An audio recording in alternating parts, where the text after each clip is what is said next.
Prime Minister Narendra Modi triggered a major talking point when this week he attacked Thomas Macaulay, the 19th century British historian and politician who's widely seen to have pushed English language education in India with his desire, as he said, to create a class of persons Indian in blood and color, but English in tastes, in opinion, in morals and intellect.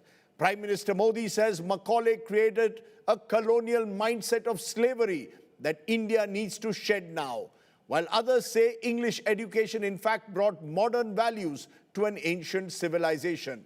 Modi versus Macaulay. English education, boon or bane? That's our big talking point and our big debate today. Joining me now, William Dalrymple, historian, celebrated best-selling author, also podcaster and a self-professed Indophile. And with him, Amish Tripathi, best-selling author, also who's been with the Nehru Center in the past. Appreciate both of you joining us. Remember, I spoke to William earlier, so I'm going to first come to William Dalrymple and begin by asking you, William, I want to look at the speech the Prime Minister made closely. Mr. Modi suggested it is time that India got rid of its colonial mindset. To quote him, free ourselves from the mindset of slavery that Macaulay imposed on India. Do you believe Thomas Macaulay imposed a slavery mindset on India in the 19th century? Or did he actually pave the way for some kind of modernity through English education? So I should come straight up and say my family were Macaulay's great enemies. James Prinsep, who translated Kharoshti and translated all the Ashoka pillars, and his brother Henry Prinsep, who were my great-great-uncles, they had public debates against Macaulay in Calcutta Town Hall. And they were the Orientalists who wanted to have education in Indian languages. So they were, in a sense, on Prime Minister Modi's sides. But my perspective, for all it's worth, as a foreigner coming to live here, is that I was always amazed how little of Britain's colonial shadow remained, even when I first arrived 40 years ago. In the 1980s, I arrived in a country which seemed to have shed most of its colonial shadow, and the British in India already in the 1980s felt as distant as the Romans in Britain. I've always felt the opposite. I've always felt that India has always been very pragmatic about what it retains and what it has shed. It's shed everything that's useless to it, and it's clung on to the things that are useful. And English is useful. I mean, English is just obviously the international language, and in a sense, it's one of India's great advantages over China that there's so many people here fluent in the language which is the main international language today. But people revert into Hindi in conversation when it suits them. So it seems to me you've got the best of both worlds.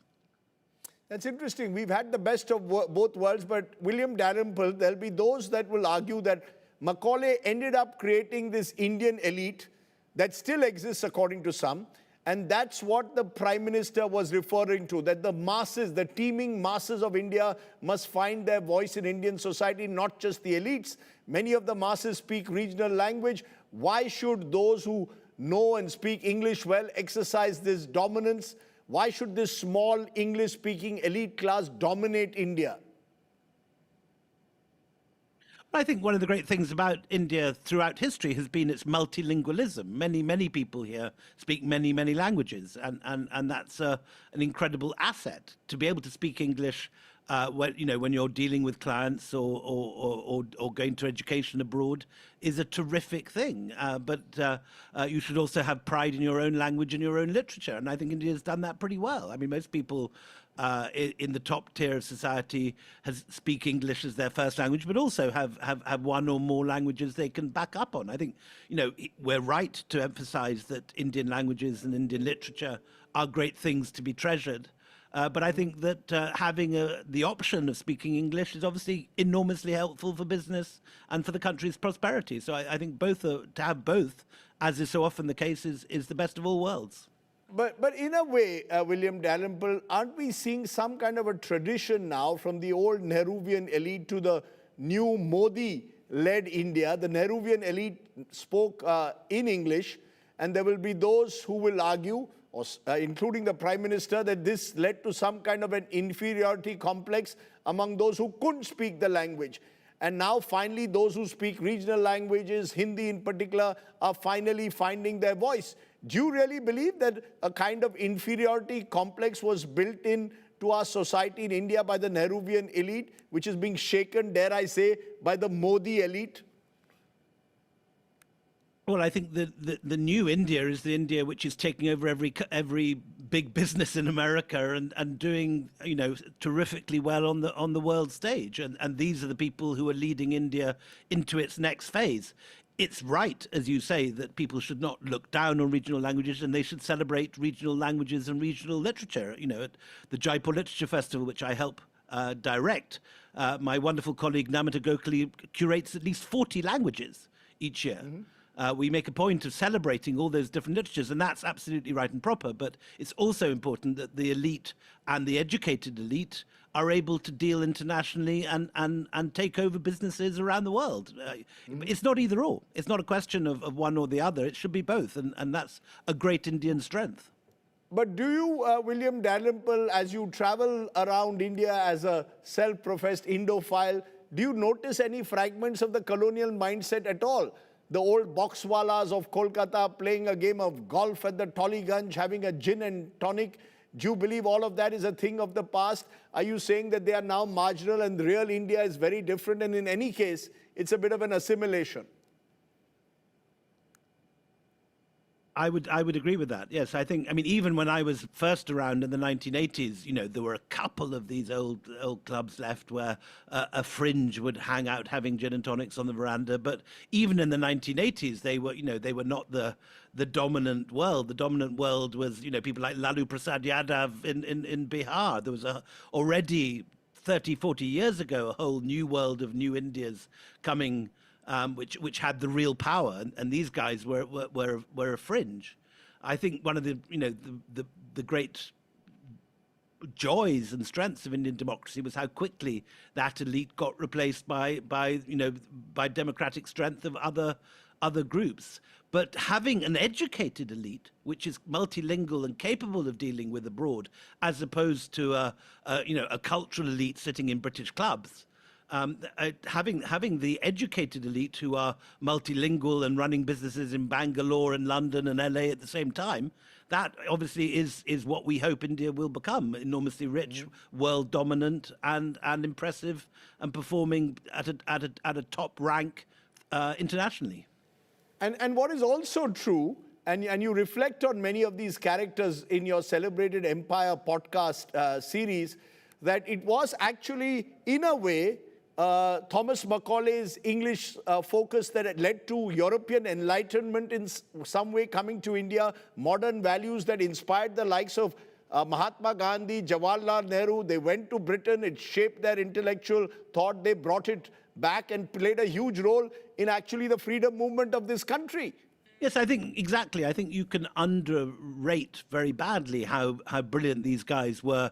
Again, pragmatically using the best of what was then, you know, the cream of global education, but then using it for the benefit of India.